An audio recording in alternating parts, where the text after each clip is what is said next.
Hola, espero se encuentren muy bien. Mi nombre es Victoria Beltrán y el día de hoy les vamos a estar hablando de las escuelas gimnásticas o movimientos gimnásticos. Me gustaría empezar un poco por contarles qué es. Estos son básicamente ejercicios gimnásticos, los cuales pues surgieron en el siglo XIX y tuvieron bastante importancia, lo que hoy en día conocemos como la educación física. También me gustaría que supieran que pues, en este momento hubieron 4 escuelas gimnásticas, cada una se enfoca en algo diferente, más adelante ya les estaremos contando en qué, cuáles serían estas 4 escuelas. Primero la escuela francesa, segundo la escuela alemana, tercero la escuela sueca y cuarto la escuela inglesa. Y pues nada, tener en cuenta que cada una se estaría enfocando en cosas diferentes y que estos fueron bastante importantes para lo que hoy en día conocemos como los métodos de enseñanza. Bueno, entonces vamos a iniciar con lo que sería la escuela sueca. Me gustaría empezar contándoles un poquito sobre pues, su creador, el fue Bert Henrik. Él nació el 15 de noviembre de 1776 y murió el 3 de mayo de 1839. Me gustaría darles a conocer un punto muy importante para mí, y es que este personaje en esa época era fisioterapeuta, y esto creo yo que influyó muchísimo en todo lo que tiene que ver la escuela de él. ¿Por qué? Porque, por ejemplo, el énfasis en la salud, él lo hacía precisamente porque para él era muy importante el tema de mejorar la postura física o alguna postura, corregir o mejorar, ¿listo? Movimientos estáticos, esto se refiere también igual a lo que él en ese entonces, los fisioterapeutas se dedicaban básicamente a corregir posturas o a la mejora de como tal la anatomía. Corrección postural, bueno, lo que venía diciendo, ausencia de aparatos. En esta escuela pues era muy común que no se usaran, digamos, ningún tipo de aparato. Él lo quería corregir como tal la anatomía, no como en otras escuelas que de pronto usaban aros, balones o demás. Progresión gradual, esto se refiere a que pues iniciaban desde lo más fácil y van progresando gradualmente a lo más difícil, a las posturas más difíciles. Y por último, las fases de ejecución, las cuales pues conocemos hoy en día como lo que vendría siendo las fases de una sesión de entrenamiento, donde primero es el calentamiento, después está la fase central y por último sería el tema de estiramientos. Él se basaba también mucho en eso. En conclusión, la escuela sueca vendría haciendo, como les decía, un énfasis más que todo en la corrección de postura y de la anatomía. Hola, mi nombre es Juan Daniel Carmona. Vengo a hablarles sobre la Escuela Gimnástica Francesa.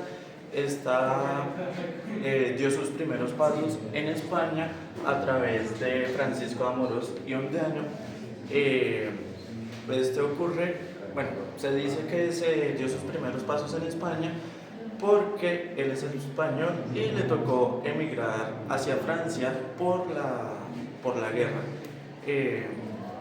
Nació en 1770 y murió en 1848. Es el fundador del Instituto Pestalozziano y es el máximo exponente de esta escuela. Esto se enfoca, tiene como características el enfoque natural, movimientos globales, la preparación para la adultez, la estética corporal, la forma física. Esto se utilizaba más que todo, en esta escuela se utilizaba más que todo trabajar nuestro propio cuerpo, en el cual decía que la base para todo esto era nuestra fuerza muscular. No nos enfocábamos tanto en máquinas ni nada de eso, sino más que todo en nuestro propio cuerpo, en cómo nos viéramos, en la manera en la que nosotros nos veíamos, es decir, nuestra belleza corporal. En los movimientos globales se refiere a todo ese grupo o esa cadena de músculos que intervienen a través del movimiento. La preparación para la adultez es lo que les venía explicando anteriormente, que era para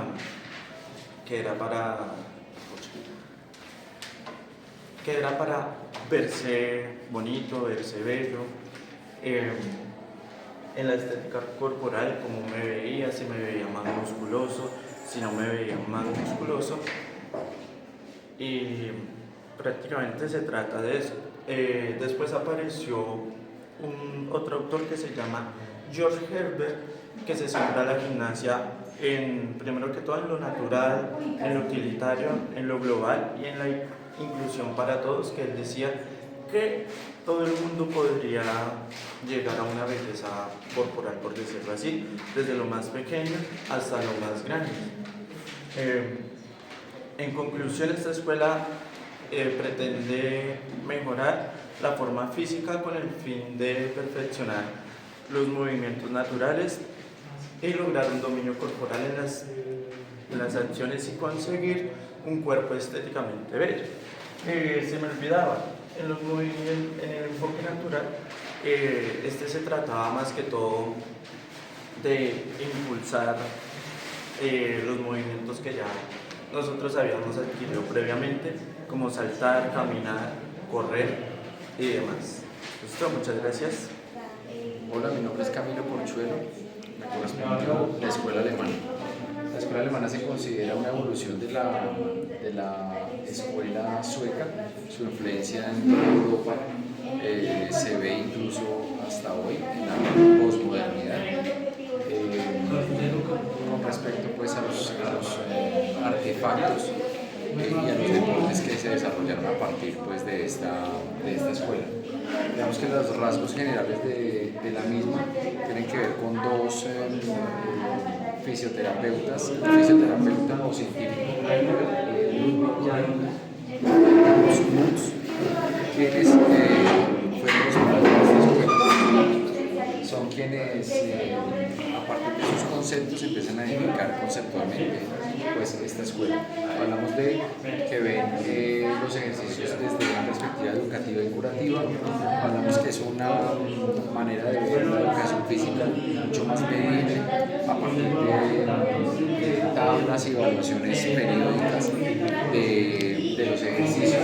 Se habla de una educación física mucho más sistemática, en un enfoque desde lo político y militar, tiene que ver mucho con la visión nazi que tenía Ludwig Jahn, tiene que ver mucho pues, con esa manera de enfocar el ejercicio desde lo militar, desde lo político y esa tendencia política con el nazismo, un ejercicio mucho más sistemático que incluso rayaba, y me pareció interesante, hablaba mucho pues, de lo parcial y discriminatorio que podía convertirse en la práctica educativa y la práctica del ejercicio físico, teniendo en cuenta que no había ninguna progresión en la medición, sino que se evaluaba y se priorizaba al más fuerte o al más rápido.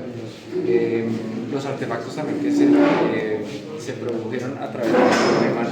Hablamos de las cuerdas, el levantamiento de levantamiento de pesas, trepar las cuerdas, las barras paralelas y los caballetos para ejercicios que aún se pueden evidenciar en algunos campos de ejercicio en Alemania. Son las que se tienen que cumplir, él mismo las implementó para que fueran unos juegos bien estructurados, o sea, sin trampas, se podían.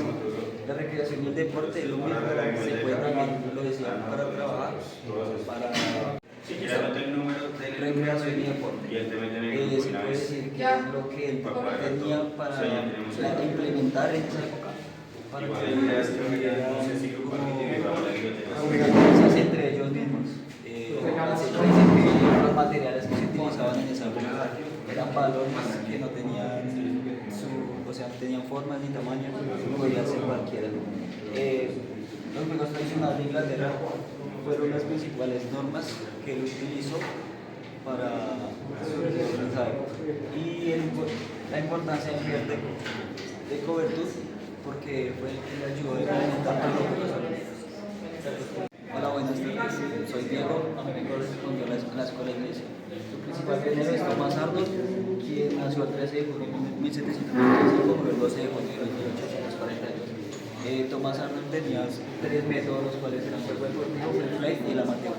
El fair play era el juego limpio que él utilizaba en esa época, que últimamente se sigue trabajando. Los juegos deportivos era lo que él implementó para surgir, para hacer lo que está haciendo. tiene tres características, las cuales son reglas, recreación, deporte y competencia. Las reglas, pues como se puede ver, es lo de que siempre se tiene que cumplir, o